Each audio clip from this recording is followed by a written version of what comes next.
कार्यशाळा आता ठेवायची. या प्रकारची हळद निघालेली आहे आणि बंडा सुद्धा असा आहे.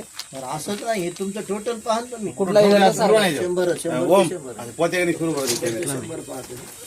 काही विषय नाही. तर 120 कट्टे पूर्ण फुल भरले. आता शिवताना आपल्या याच्यामधला बराच माल काढून घ्यावा लागतंय. काढून घ्यावं लागतं म्हणजे 10 कट्ट्या मागं 1 कट्टा निघते आमचा.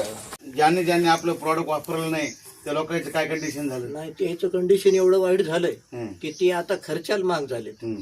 आणि त्याला म्हणतात त्याचं म्हणणं आलं की बाबा हळद परवडतच नाही. हम्म. आणि आम्हाला जवळपास 2016 पासून आम्ही हळद लावतो आणि हेच प्रोडक्ट वापरतो आपण. आता आपली यावर्षी किती एकर हळद होती? यावर्षी आमची 3 एकर हळद होती. समजेल आपल्या यावर्षी आमच्या पूर्ण टोटल भावात 12 एकर हळद होती आमची. 12 एकर.